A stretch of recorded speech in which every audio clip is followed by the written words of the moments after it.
Hello, everyone. Welcome to Prophecy Roundtable. Man, tonight we are going to be talking about the prophetic implications of the Hamas-Israel war. Now, there are a lot of different positions on what this could possibly mean. Look, I lived over there for 3 years, and things would happen, and we'd get right back to work. The Israelis would be right back to work. And, sometimes people in America were like, oh, no, this is the end. But of course, it wasn't, right? And then things were going crazy in 2005, and that wasn't the end. Is this the end? Well, none of us knows, of course, but it does seem different this time. It seems like we are on the edge of something, and it may not blow over like it did before. Now, to help us just kind of weed through some of these different issues and considerations, I am excited to bring on an old friend of mine, Bill Salhus. And we're going to have a great conversation. So, Bill, it really is a pleasure to have you on the show. Welcome. Hey, Doug. Thanks. Good to be with you and Scott tonight. Yeah, absolutely. Bill, why don't you tell everybody where you are and, kind of some of the things you've written so that our audience can get up to date with your stuff. Well, I'm a Southern California man, much like you used to be, Doug. And I have a website called prophecydepot.com. I'm the founder of Prophecy Depot Ministries. And I've got a product store there I've got 11 books and 11 DVDs. A lot of the DVDs are companion to the books. So we've got stuff on Bible prophecy, of course, the Mideast Wars, Psalm 83, Jeremiah 49, nuclear showdown in Iran, prophecy on Elam. A lot of people haven't really paid attention to that prophecy, which may be coming to light in light of what's going on. I've got a Here to Eternity series. What could happen between now on the way through the tribulation, on through to the Messianic kingdom, on into the eternal order. So we've got a whole menu of books that can get you from here to eternity. There you go. Absolutely. All right. Well, in your estimation, what feels different about, this current situation versus the previous ones? There's a lot of saber rattling before. I remember in 2005, Ahmadinejad of Iran was saying all kinds of stuff, and they were working on getting nuclear, enrichment and all that different stuff. And, it kind of came and went. And what do you think is different now? Well, we'll narrow the focus down initially to the Hamas-Israel conflict. Of course, that's what we're all watching right now with bated breath. Will it escalate? Will Hezbollah get deeper into the fray? Will Syria join in, et cetera? Will Iran join in? But in the past, Hamas versus Israel has not been a new thing. I mean, there's been skirmishes quite some time now. Hamas was like that boxer that would go in a ring and lead with his chin, right? And then he'd hope that Hezbollah and other Arab countries and populations would join in the fight. But they never really did. And so they would take a shellacking, but they'd rearm themselves and come back, to fight again. This time it's different because it looks like this was very well orchestrated with the assistance of Iran. What they pulled off, breaching the fence, coming through on bike, motorcycles, coming through the sea, piloting on inside, coming in on through the air as well as they dropped in on parachutes and things. That's well orchestrated. You wouldn't expect Hamas and their limited capabilities and skills to be able to pull that off. So everyone's sort of attributing this to Iran's training. In fact, recently a headline came out and said that I think it was about 600, I don't know the exact number, fighting trained militia, Hamas soldiers were actually training a few weeks ago back in Iran. So we would suspect that those that were training in Iran were probably some of the ones that attacked Israel in this back on October 7th. So I just think that, and also now you have Hezbollah getting involved on a limited engagement up to the north, but they're causing Israel to evacuate about 30 communities up there, several thousand people. Israel's amassed about 10,000 to 10,000 or more troops up there. Syria is, of course, now coming into the fray. Israel has taken out the Damascus airport and the Aleppo airport. Of course, that's nothing new. Israel does attack Syria on a frequent basis. But, I mean, it seems like everything is really kind of coming together. And I personally think if this escalates, it could lead to prophetic implications like you started your show, like perhaps Psalm 83, perhaps Isaiah 17, the destruction of Damascus, perhaps Iran involved in the Jeremiah 49 prophecy, and other related prophecies to those three. Right. So Isaiah 17, people may not know what that is all about. I actually talked about that in Regenesis Code. That is my fiction account of the end times. Don't worry, guys. More books are coming, working on it. Okay. But in that book, we suggested that, it might get nuked. Maybe there's a dirty nuke or something that comes in. It talks about it being razed to the ground. It's going to be a ruinous heap. Bill, how close do you think we might be? Of course, nobody knows. Nobody has a crystal ball. But kind of your sense, or what do you think could precipitate such an attack, if that's kind of where you see things going? Well, the Isaiah 17 is 18 verses, and three of the most poignant ones I'll quote for you here. But then there's also the other 15 that are extremely important that a lot of people don't really take a close look at. So let's look at the main three.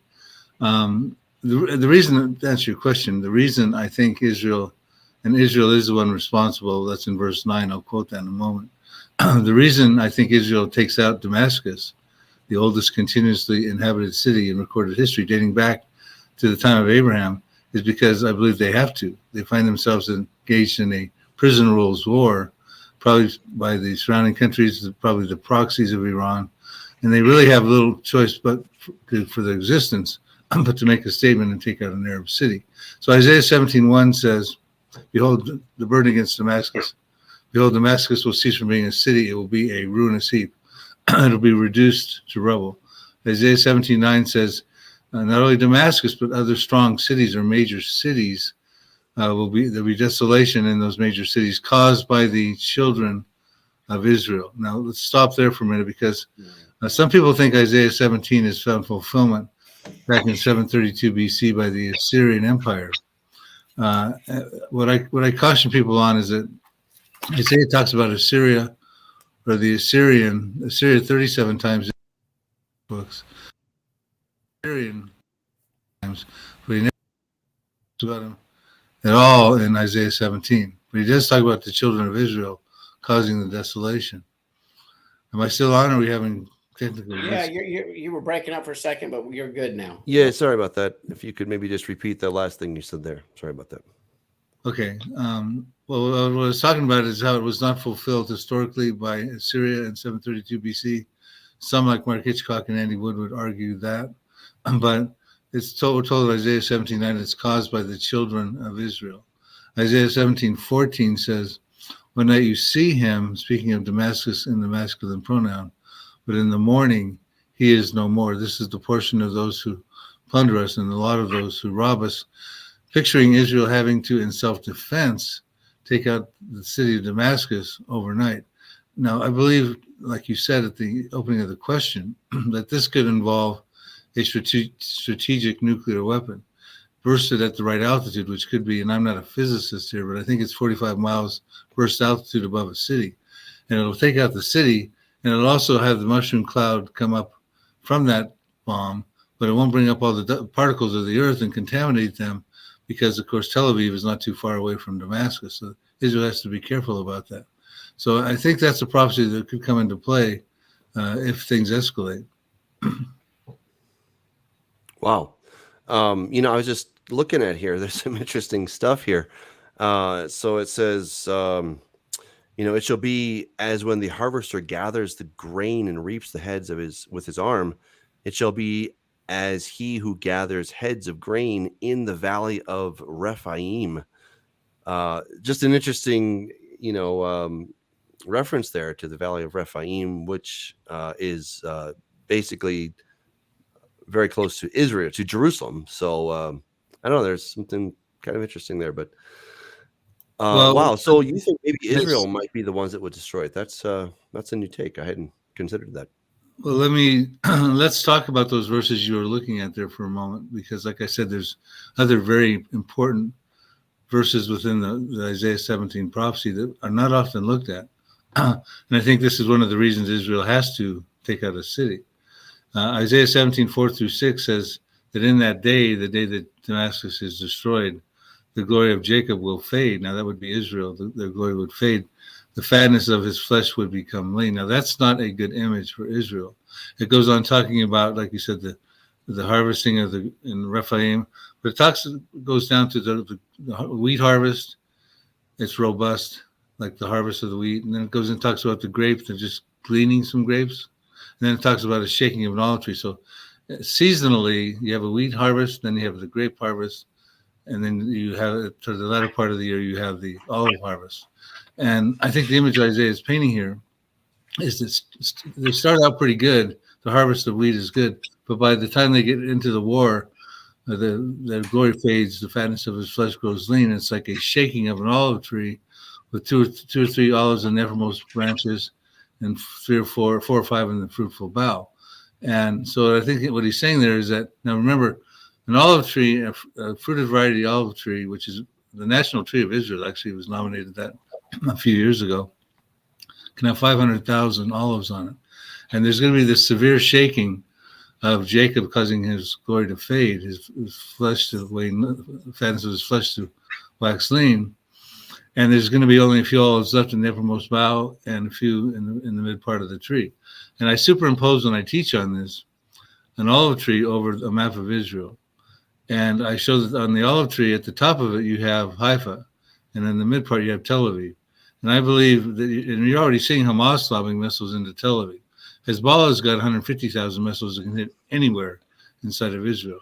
And I think they're going to get into a proxy war, and it's going to cause serious damage to Israel. Matter of fact, there was a study done recently. I want to quote this for you.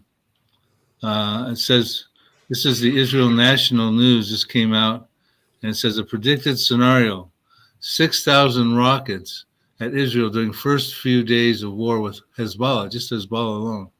It goes on to say Israel's defense establishment is preparing for the worst case scenario during a war on the northern border, which would include days-long blackouts, hundreds dead, and thousands wounded. Now, we've already seen 1,400 dead from just the Hamas.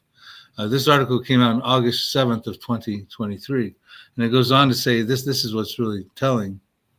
It says, within the first few days, about 6,000 rockets would be launched at the Jewish state.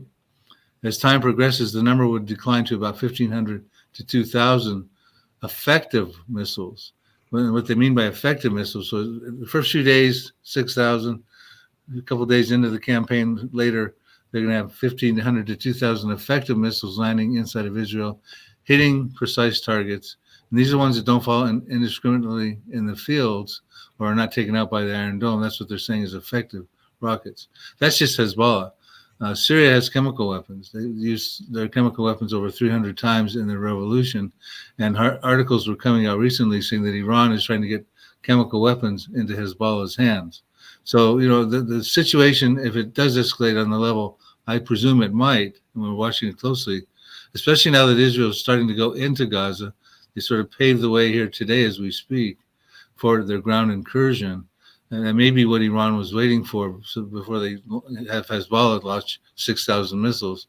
I'm not saying that's where this is going, but it could. Then that would be where you get to the position where you got the proxy war going that I think shakes Israel like an olive tree. Question, just like from verse 13, Bill.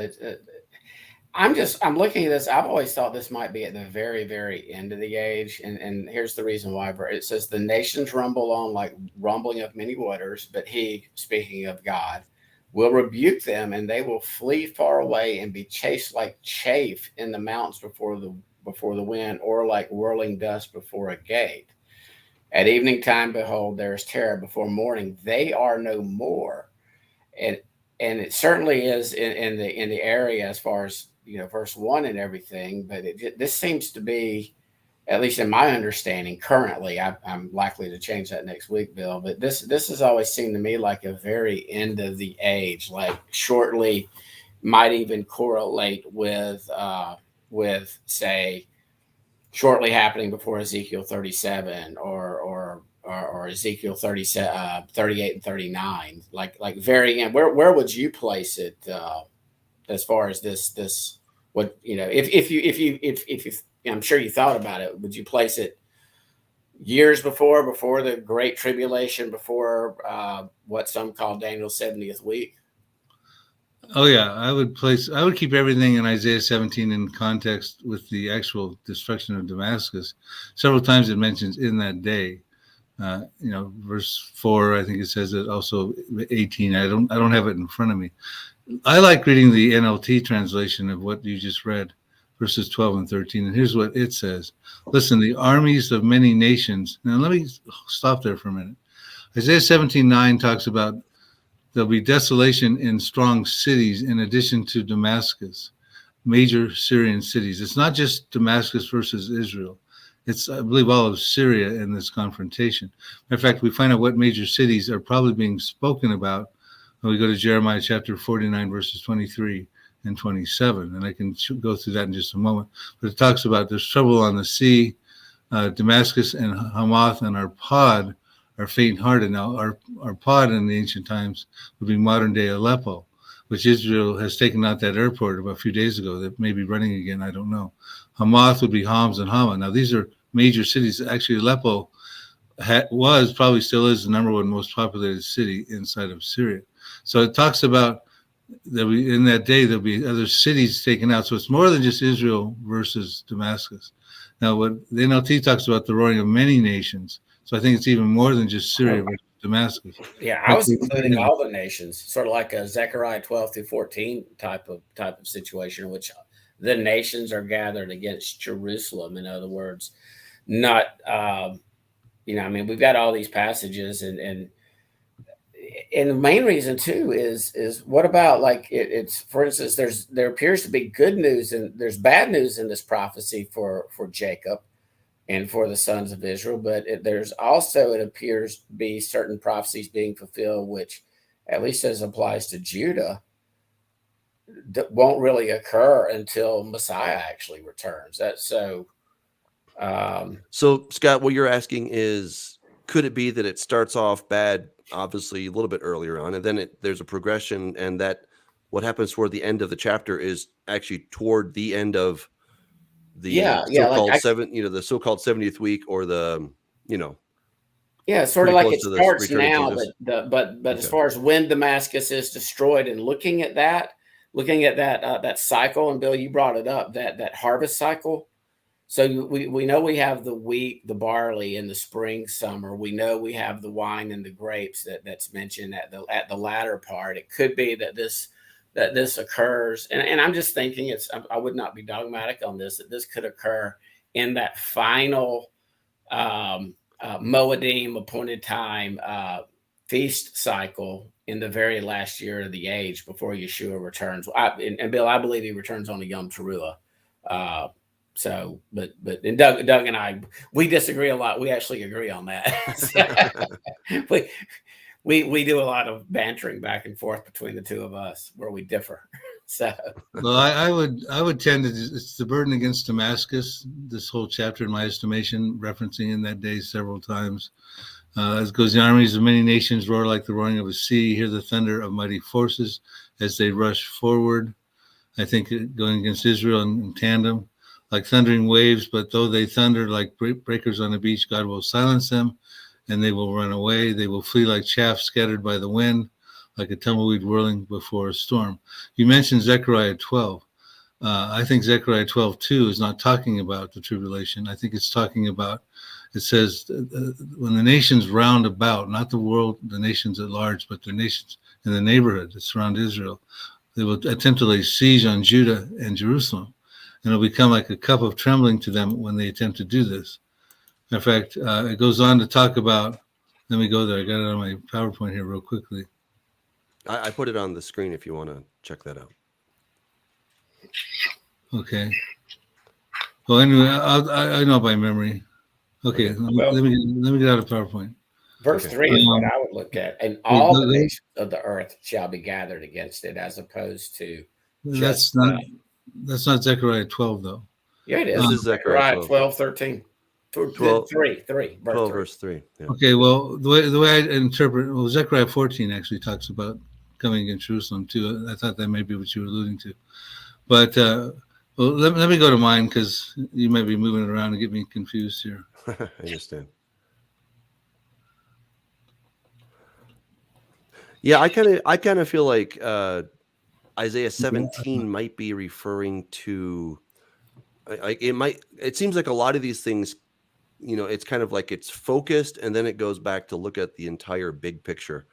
And we see in like Isaiah 24, I mean, that is the tribulation. It just kind of in one chapter. Like, it's like this huge event. You got the earth shaking. It's not going to get up again. It's like down for the count, And so that seems to be a lot of what this is that God is sending out these prophecies of doom toward these various nations in relationship to how God is going to eventually and finally save Israel at the very end, So Right. that's kind of how I see it. But, I would not disagree with what you said, but I would disagree with putting that in Zechariah 12.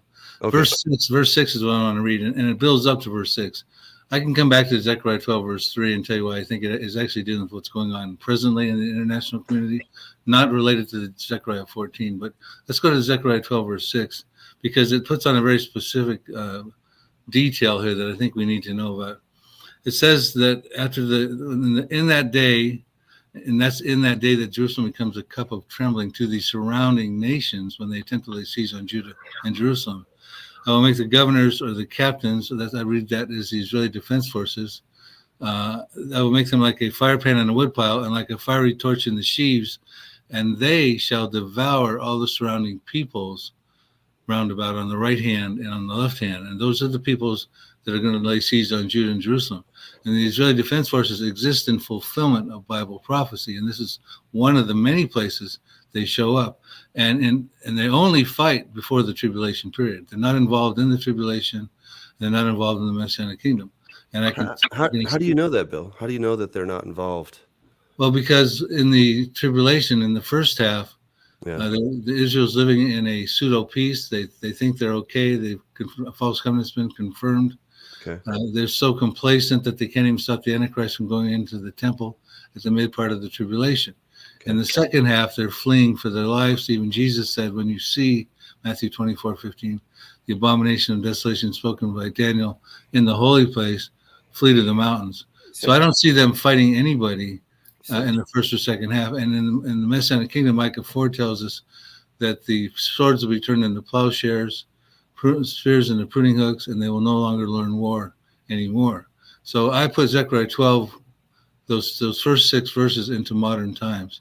And the defense forces are going to go to... Would you have the house of David and the inhabitants of Jerusalem at that point in time before what you're calling a 7-year tribulation? Because verse 10 says, and they shall look on me or to me whom they pierced, and they shall mourn for him as one mourns for his only son, and they shall be in bitterness over him as bitterness over the firstborn.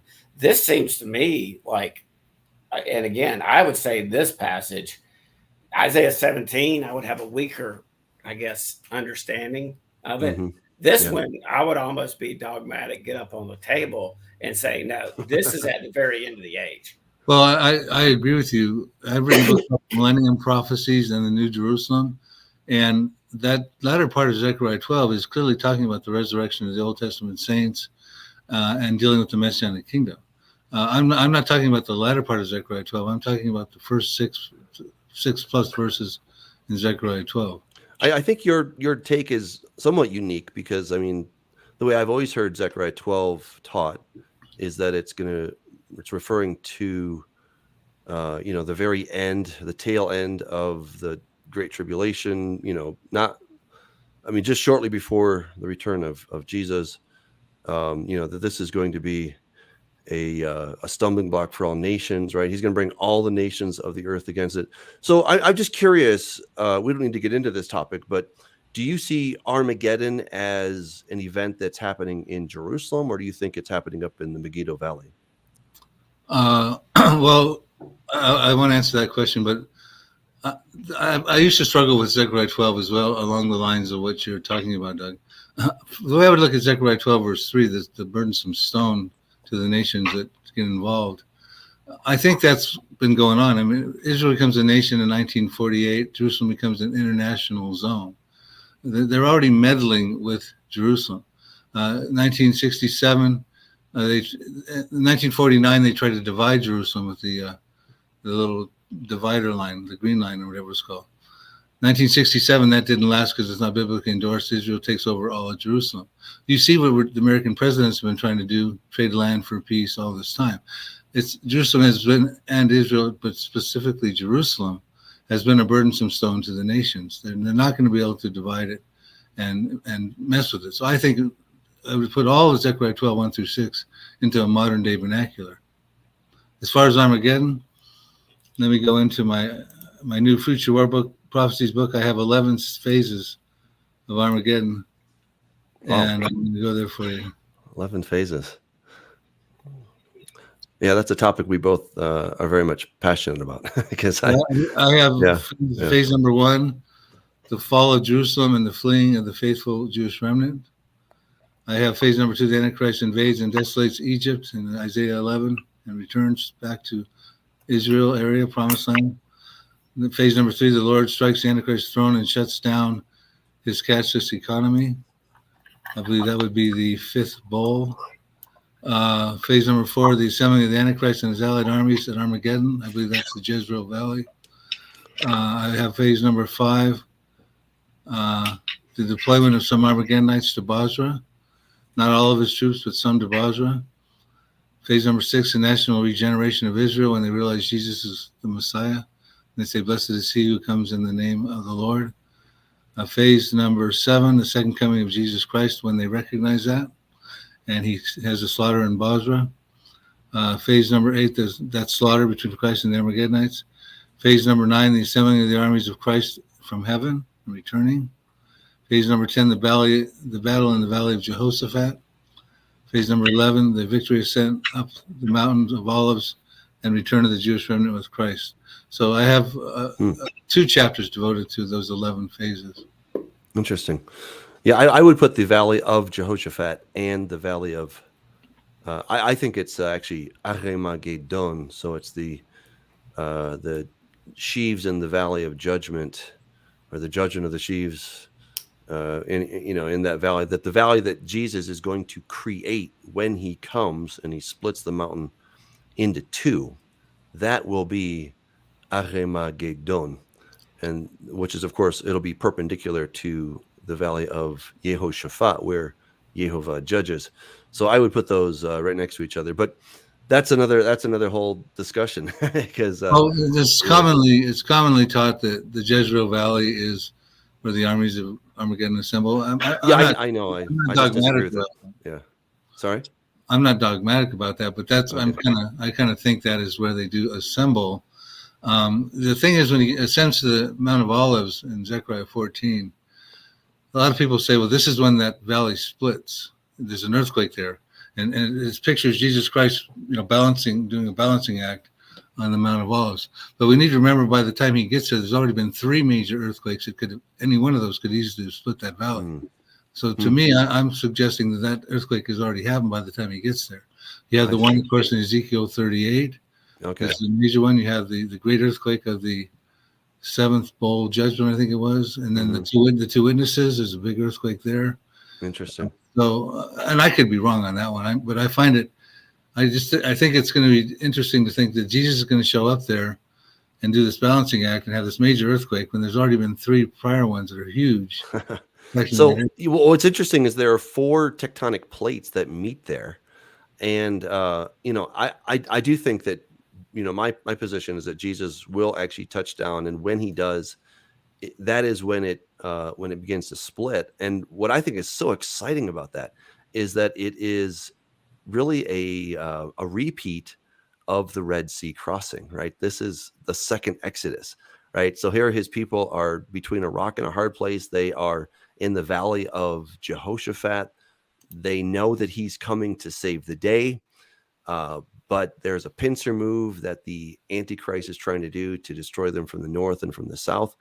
And then at the last possible minute, Jesus comes and there's salvation.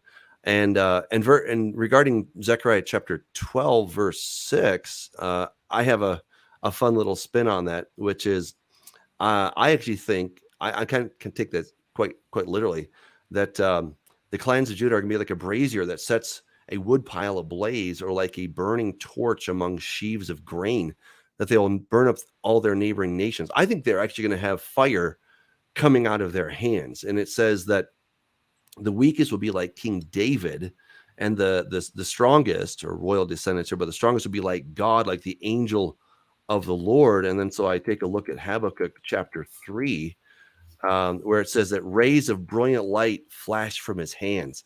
So that's kind of my take on it. But it's always fun to, hear how other people are looking at these passages. It just kind of gives you something to chew on. So that's really cool. So we looked at Isaiah chapter 17, and I think you have some interesting ideas. The other passage that we said that we might look at was, I don't know, was it Ezekiel 38, 39, or did you want to look at Psalm 83? Well, we could look at Psalm 83. We could also look at Jeremiah chapter 49, verses Jeremiah 34. 49. Okay, let me go there to Jeremiah 49. Yeah.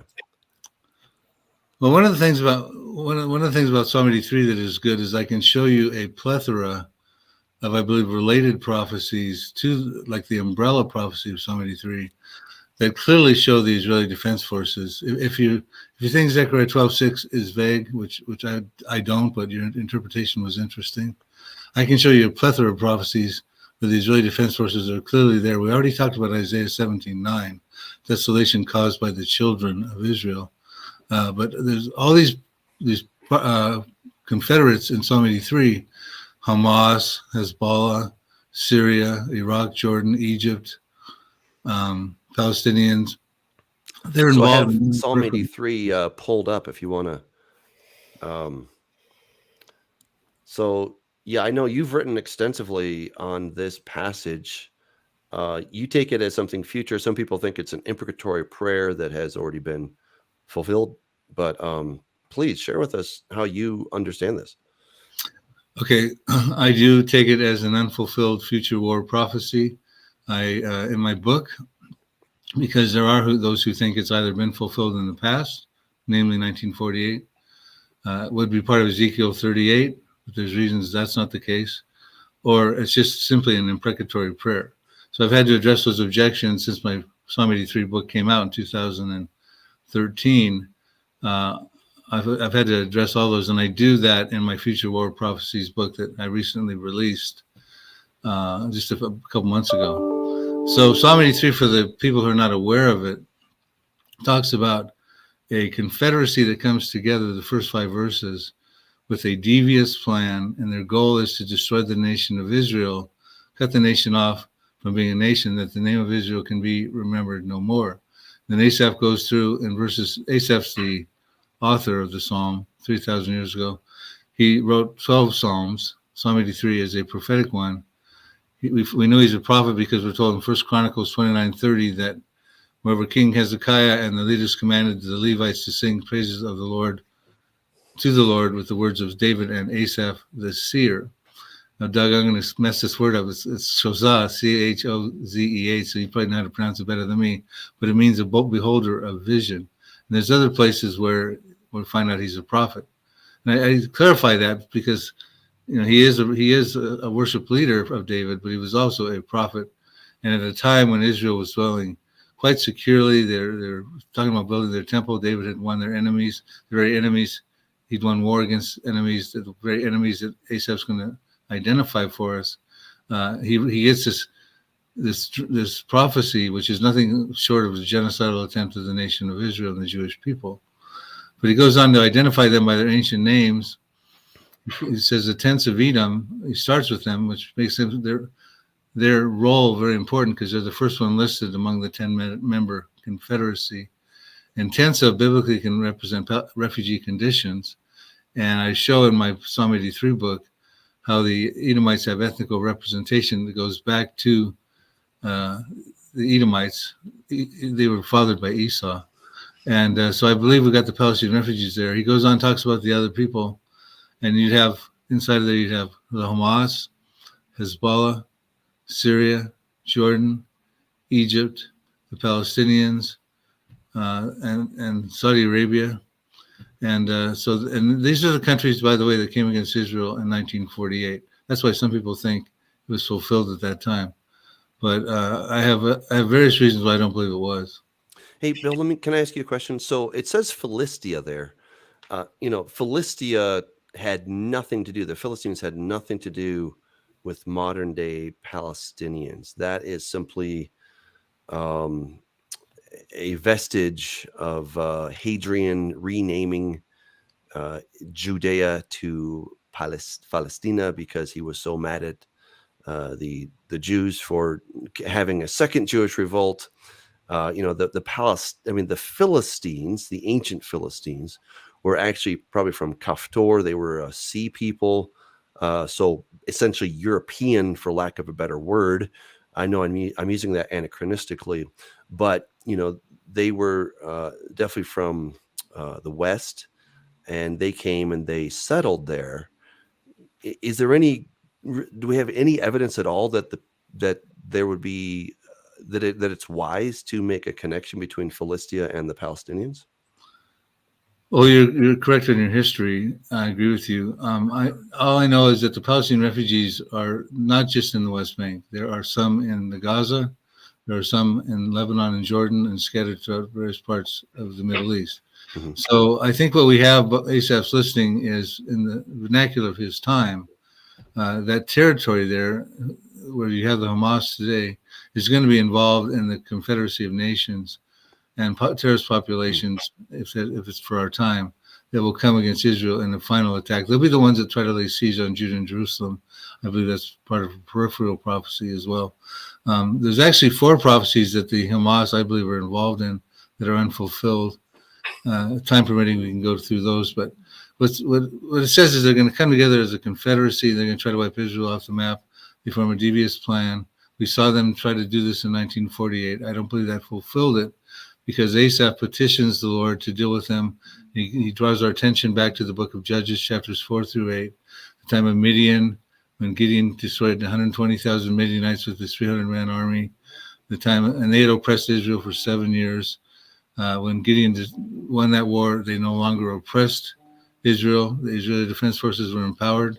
They defeated them. They took out the kings and the princes and 120,000 Midianites, and the Midianites never oppressed the Jews again. Then we talk about the Canaanites who had oppressed the Jews for 20 years in Judges chapters 4 and 5. Deborah the prophetess had her general Barak destroy them and took out their king Jabin and their general Sisera, and the Canaanites never oppressed the Jews again. Well, in 1967, three major countries that were involved in 1948, also involved in Psalm 83, Egypt, Jordan, and Syria, came back and oppressed the Jews again in the 6-Day War. So there's one of the reasons I don't think it was fulfilled in 1948. Yeah, and Bill, I would say that prophecy is cyclical anyway. So I think that's one of the reasons that we, in these systems, you've got some truth to historicism, you have truth to preterism, and you have truth to futurism. And a lot of times, the historicist, the preterist, and the futurist may all be correct, because if you just study the pattern, it's a cyclical type of pattern. It repeats itself. It's never exactly fulfilled the same way it was in the past. So even if it was partially fulfilled in the past, it doesn't mean, if this is a prophecy, that it won't happen in the future. Well, I think it's a prophecy in process myself, and I use the example of the rebirth of the nation of Israel. On May 14th, 1948, the world woke up to an Israel, restored nation of Israel. But for people who were paying attention, could have realized that was forthcoming. You had, back in 1897, at the first Zionist Congress in Bashul, with Theodor Herzl, he wanted to get the Jews back into their homeland to avoid what would become severe persecution, which, of course, he was right, it manifested in World War II. So you said, okay, now because Bible prophecies talked about the return of the Jews back into the land, the restoration. Didn't tell us when. It told us the condition they would be in when they'd come back. We find that in Ezekiel 37. It says, our bones are dry, our hope is lost, and we ourselves are cut off. And he says, I'll open your graves, bring you back into the land of Israel. And Ezekiel 37:10 says, and you'll become an exceedingly great army. And that army is becoming exceedingly great in the midst of what we've been watching in modern history here. But isn't that talking about both houses of Israel, Bill? The house of Israel and the house of Judah? I mean, we definitely have the house of Judah back in the land. I don't really think we could say we have the house of Israel. Yeah, the house of back in Israel the is land, not gathered right? until the very end. And I know Doug and I would. I mean, I've read your books, and I know we would differ with your understanding that. And my dad wrote books on dispensationalism, pre-trib, and he believed that only the Jews were Israel. Whereas Doug and I, we believe that the portion of Israel that's back in the land right now would be known as the house of Judah, and that they had to be gathered back to the land in order for prophecies like Zechariah 12, 13, and 14. But the house of Israel is prophesied and promised that they stay scattered until Mashiach, until Messiah returns. There's still some Jews in America. They're not going back. Messiah's going to have to supernaturally gather them. But obviously, it's more and more have made Aliyah and have moved back to the modern nation state of Israel. Well, if I can, I want to repeat. I want to go back to where I was at about the process of Israel. Also, I'll go to Isaiah 11, where I would tend to disagree with what you guys just said and point out why I do that. But let's go back to the process of Israel. And then we realize World War I, the Balfour Declaration comes out after the Ottoman Empire is taken out of their control over the Middle East. And we see that the land becomes prepared for the people, but they didn't get to go into the land. Then we see World War II comes along, and that war prepared the people for the land. And all of a sudden, 1948, we see them returning to the land. And, people were paying attention because they said, hey, Israel is going to become a nation here pretty soon. Look at the events that are going on. So I think the same thing about Psalm 83. We're going to see it finally happen. But we've been seeing, can be paying attention. 1948, there was the war. The Palestinian refugees, the tents of Edom, became a reality. Okay, now we have the lead player, their plight, and of course everybody wants a two-state solution. But the reality is that the prophecy in Psalm 83 is talking about a one-state solution. Verse 12 tells us they want the pastures of God for themselves as a possession. So they want to destroy the nation of Israel, that the name can be remembered no more, and they want to take over the promised land for a one-state solution, not a two-state solution, in my estimation. And they're going to finally come together and try to do that, lay siege on Judah and Jerusalem. Obadiah 1:18 tells us when they do that, the house of Jacob, that'd be the Israeli defense forces, will be a fire. The house of Joseph, the Israeli defense forces, will be a flame.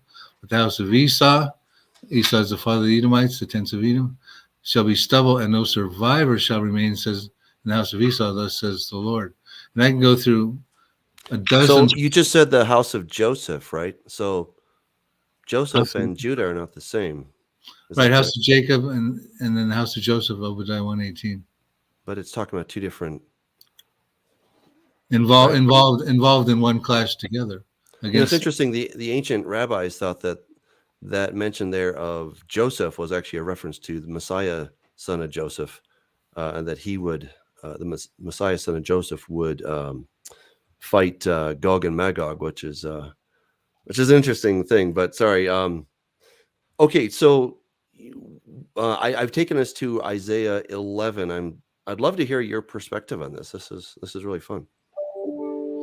Okay, well, Isaiah 11:11 talks about the regathering of the Jewish people out of the nations of Assyria, Egypt, Pathros, Cush, Elam, which is, by the way, it speaks of Israel and Judah, right?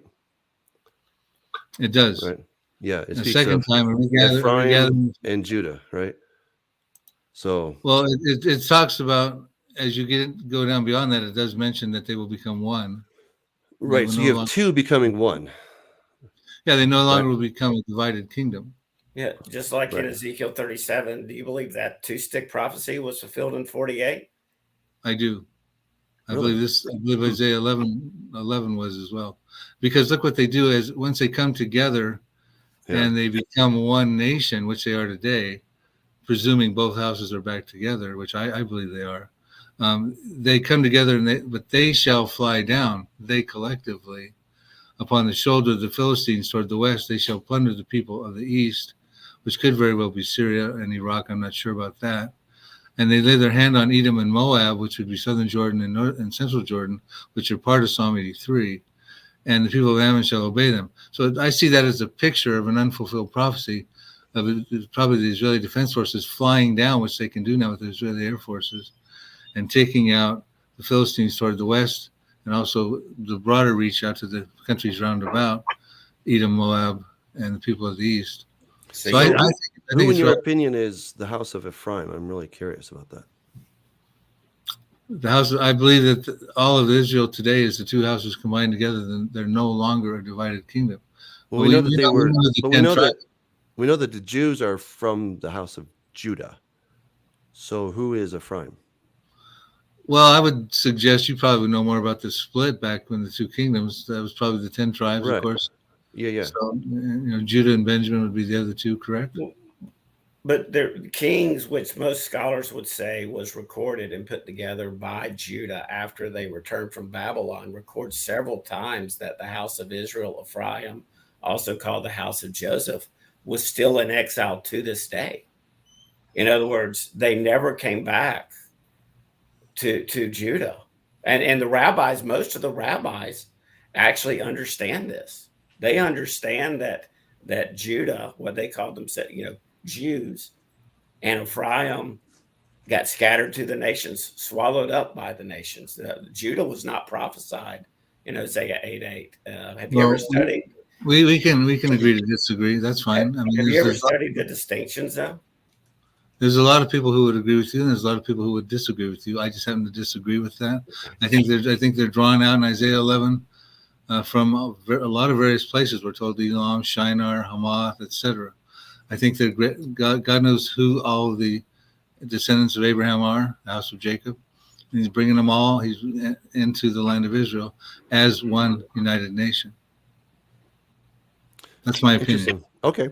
I mean, it's interesting because Jesus actually uses that very same language to speak of, gathering, and he's talking about in Matthew 24, he's talking about, gathering the dispersed from the four corners of the earth. And, I've always assumed that he, obviously he's God, but still he's drawing from things that we find in scripture already, right? He's going to have his angels go out, his elect from the four winds, from one end of heaven to the other. So I don't know, it's just an interesting perspective, and I appreciate you coming and sharing with us, Bill. So, well, you probably heard my take on that before from other people. I'm not the only one who believes that Israel today involves, all of the Jews, Ephraim and Judah and all that.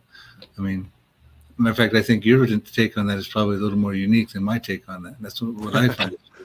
Could be, but in dispensational circles, no doubt. I love Chuck Missler, but he somehow came up with when a few from the northern tribes came and celebrated Passover together as that being a reunification of the two houses back into a united kingdom. And there's no doubt, Chronicles actually records that after Jeroboam went apostate and created his own feast days, just like Roman Catholicism did, just created his own priesthood, just like Roman Catholicism did, the Levites all moved to Judah, and a lot of the northern tribes that did not want to be involved in the apostate system, did not want to be involved in the idol worship, Chronicles records that they moved south and they strengthened Judah. But you just never see anything, I don't believe, until the very, very end when Messiah returns, that the two houses are ultimately united. Well, what do you do with 144,000 witnesses? Well, they're not Jews. There's 12,000 that are from Judah. There's 12,000 from each tribe. Yeah, what I'm saying is you have them united. You have them united before the Messiah comes for the second coming. Well, again, so united before that time. But we're talking about 12 different tribes, not Jews. Well, House of Judah is among them. 100%. I mean, Benjamin's mentioned, Judah's mentioned. Most of Levi was absorbed by Judah. But it's one of my pet peeves, Bill, not against you, but when I hear 144,000 Jews, it's like nails on the chalkboard. I'm like, no, the passage says 12,000 from each tribe. I mean, there's 12 gates into the New Jerusalem, and None of them are called the church or Christianity. There's 12 tribes. How do you get in? Well, I concur. There's 12 tribes listed there. That's fine. But I mean, how do people do Christians say get in the this. gates? How would they get in the gates? Which gate did they go through? What are you talking about? What gate of what? To get into the New Jerusalem, there's only 12 gates, and they're the 12 tribes. Christianity teaches that there's a Christian gate. I'm just asking you, what's your opinion as to how we, as Christians, those that believe in Yeshua, that aren't, in your understanding, Israel, how do we get inside the New Jerusalem? Can I just explain? Can I just explain that to you when we get there? Yeah. I mean, that's when we get there. I mean, 12 tribes, the foundations of the 12 apostles. I mean, you know, that's, to me, I don't consider that a very important thing to be talking about in my estimation, in light of what's going on presently in the world and in the Middle East. I think that's just a lot of semantics and things that I'm not that interested in personally. Okay. So we have a few questions. It'd be fun to kind of look at some of these. This is Jay Jones. She says, currently Damascus is already a shell of itself. Check it out. That's true. I mean, it certainly is not what it used to be. Do you think we're seeing the destruction of Damascus, or is it something that is still yet future in a kind of a big event, if you will? Well, it still exists as a city, which Isaiah 17:1 says it will no longer exist as a city. And 2, the desolation in Isaiah 17:9 is caused by the children of Israel, not the dissenters in the Syrian revolution of Bashar al-Assad. I think it's in serious trouble right now. But again, Syria's rejoined the Arab League. They're trying to rebuild themselves. Russia and Turkey and Iran are meeting many times now after the revolution, trying to secure their interests, but also rebuild the territory of Syria. So I don't think it fulfilled the fact that it's a shell of a town right now. Question on Isaiah 17, though, because verse 7 says, in that day, man shall look to his maker, and his eyes turn to the set apart one, the Holy One of Israel.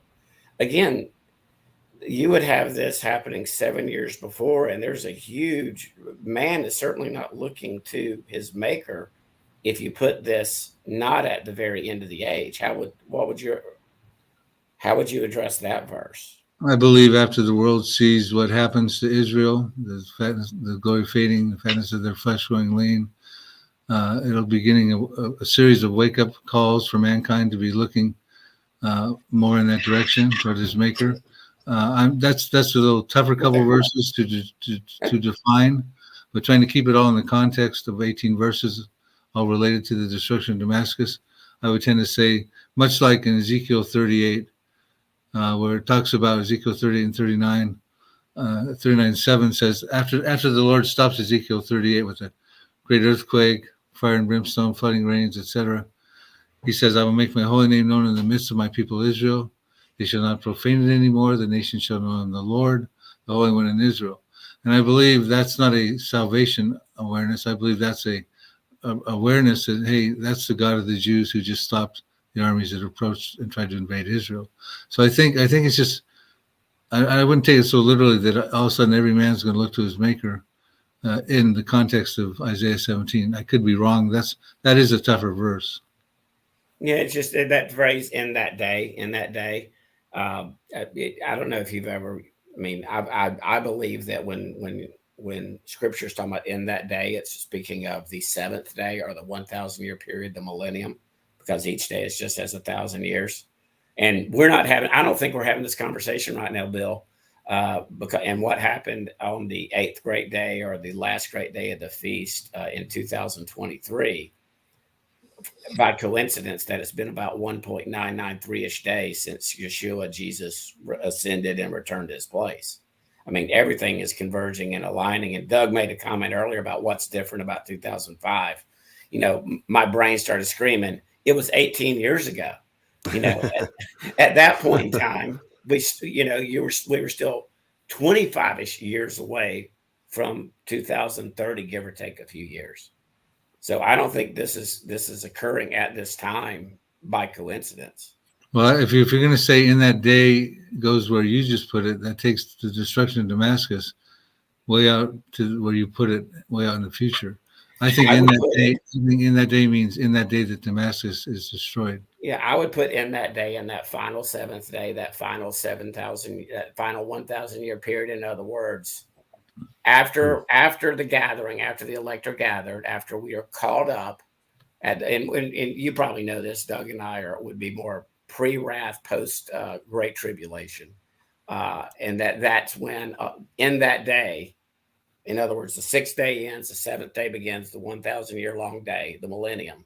The resurrection has occurred, and then that's when all these things happen. That's my understanding. It's the transition between this age and the next age, which obviously the return of Jesus will be, front and center at that.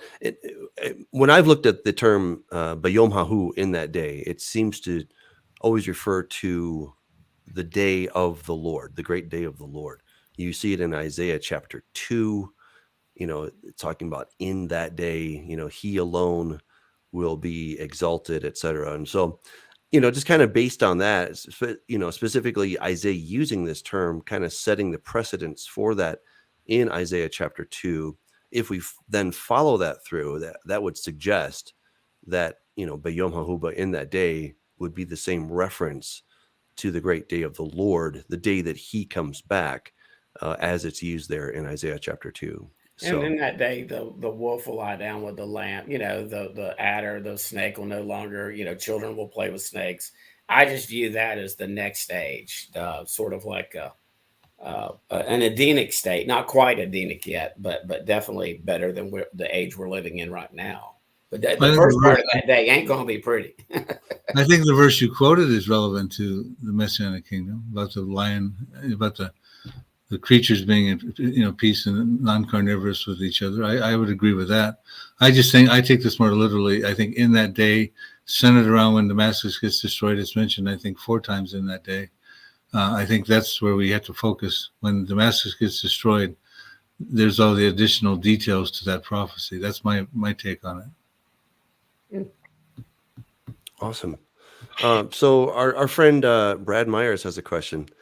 He says, what is the historical evidence, Doug, asking me, okay, that I guess that's Nebuchadnezzar II or Alexander the Great caused a great disaster that resulted in the Elamites being scattered to many countries at that time in Jeremiah 49, 35 through 37?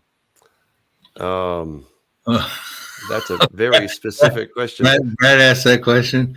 Okay. Well, let me just give you the backstory on that. Brad has done a lot of research. A friend of he introduced us, Doug, as you mentioned earlier. Yeah. He's done a lot of research for my new book, Future War Prophecies.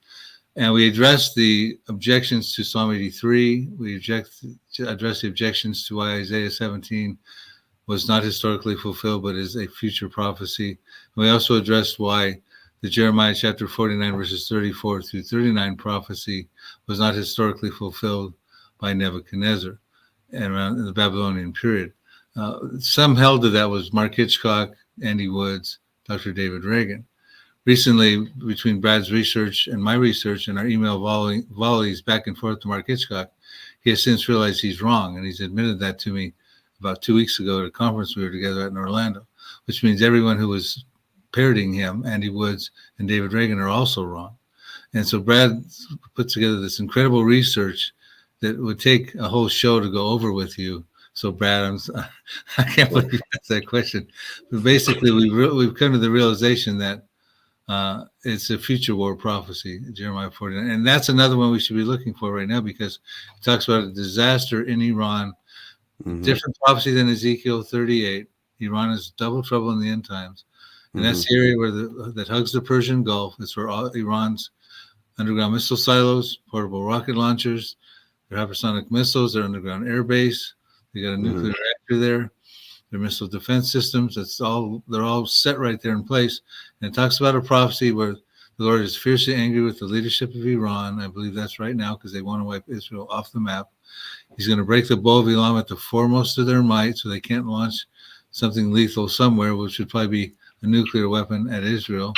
And it says it will create a disaster, a huge disaster, because the Lord is fiercely angry. And the nature of the disaster creates a humanitarian crisis because it says all the Edomites will flee into all the nations of the world. There'll be no nations where they don't go. So that's a prophecy I think that is part of probably going to dovetail together with Isaiah 17. And I think after those two, ultimately Psalm 83 would come together when the Arab countries go, wow, Israel took out Damascus. What's to stop them from taking out Beirut, Amman, Jordan? What's to stop them from taking out Mecca? What's to stop them from taking out Cairo?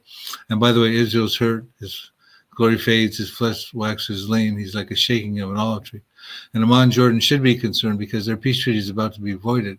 Jeremiah 49:2 says, there'll be an alarm of war in Rabbah of the Ammonites. That's Amman, Jordan. It shall be a desolate mound, and Israel shall take possession of his inheritance. Zephaniah 2, verses 8 through 9, a different camera angle of that prophecy, both unfulfilled as of yet. And you said some of your, like Mark Hitchcock and them, were actually trying to say that Jeremiah 49, this prophecy, had been fulfilled in the past? Yeah, yeah. Wow. That's surprising because it says right there that it will be in the end times. I mean, it says right there at the end. I mean, I don't think that this is referring to something in the past. He says it should come to pass in the latter days, right? So, well, they skirt around that. They say it was partially fulfilled in the past. Since Brad asked me, I guess I'll address it. Brad, I don't think that's speaking of something that's past. I think that's something that's yet future. In fact, I think a lot of the things in the end of Jeremiah, he's talking about the future destruction of Babylon. And I would argue that Babylon has never been destroyed as described in the Bible, that God himself would destroy it in an hour. If we look at Revelation 17 and 18 in a bit more literal fashion, I would say it's never been destroyed like that. In fact, what we do see is that after Alexander the Great came in and conquered it, he did not destroy the city. I need to make that very, very, very clear. The city was never destroyed. So what happened to it? Well, it sort of just faded away. Okay. It kind of just decayed. And then the Romans came in and took it over. I think it was Hadrian, if I remember correctly, that went in and, he had actually conquered Babylon at that time. And he's like, oh, what's all the fuss about? Right. So he's taken a look at Babylon and he was expecting this really grand metropolis that he had conquered. And turns out it wasn't that impressive. So it was never destroyed in an hour. Like God says, I'm going to do this to you. It just sort of wasted away. So that is why, my position is that a city called Babylon in the area of Iraq is going to be rebuilt in the last days. And then God is actually going to destroy it, just like he said he's going to do. So that's my take on it. So since you asked, Brad. You're wrong.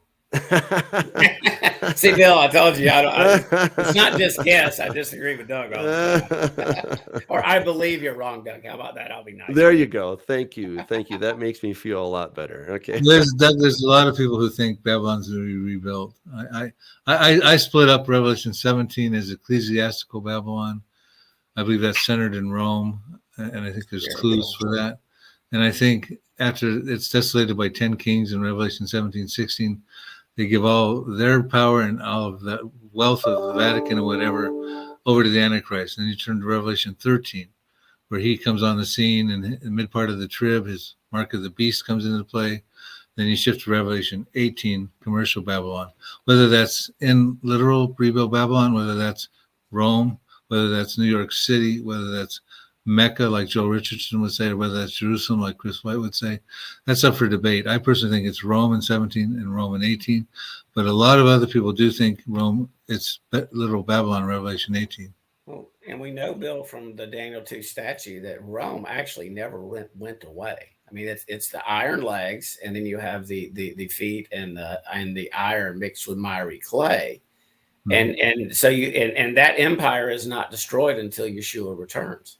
So again, Rome has morphed. And to your point about Babylon spiritual, Doug's looking at a literal city, and I see Babylon as the spiritual component of this. All the false religions. Islam would be one of them. People keep on bringing up Islam, but that would be a false religion. Buddhism, Taoism, all these. Satan doesn't care how he gets you. He doesn't care how he deceives you. One false religion is as good as another in his book. So And I would agree that, ecclesiastical Babylon and Revelation 17, I just think that we have a very clear reference to Babylon actually being, a real city. Little newsflash here for some people. The third largest, the second or third largest Jewish population in the first century was, drumroll, Babylon. Okay. So when Peter is actually writing to those in Babylon, he's speaking to those in Babylon. It's not a code word for Rome. And I know that's what a lot of people have thought. But again, we didn't come here to debate that. So, but I just can't help, but defending my little thesis. So, but it's all right. Call it a pet peeve. But it's all part of the fun. So, man, we're out of time. I hate to say it, but we're out of time. Bill, thank you for coming on. Again, people can go to Prophecy Depot. There's a T at the end of that. prophecydepot.com and get Bill's teachings, get his books.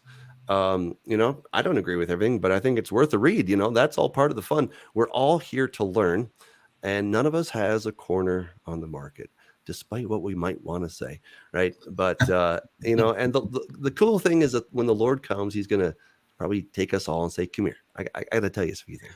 And we're like, "Oh, okay." And I don't think our kingdom status is going to be elevated because we got it all right. I think it might be, we might lose some points and have some stuff burn up in the pyre because of the way we treat people that we differ with. In other words, I like to ask some hard questions and everything, but we can disagree and talk. Hey, at least we're talking about what's going on in the world right now. Well, yeah, and we do it in a way where we show that we're brothers in the Lord. That's all that matters. Yeah. And iron sharpens iron, and that's all important right now. Amen. Well, again, Bill, thank you for coming on. Everyone go to Prophecy Depot, check out Bill's stuff. Until next time, I want to wish you a good evening. Stay in the Word, and make sure that you treat someone the way Jesus has treated you, which is pretty darn awesome. All right. Until next time, God bless you.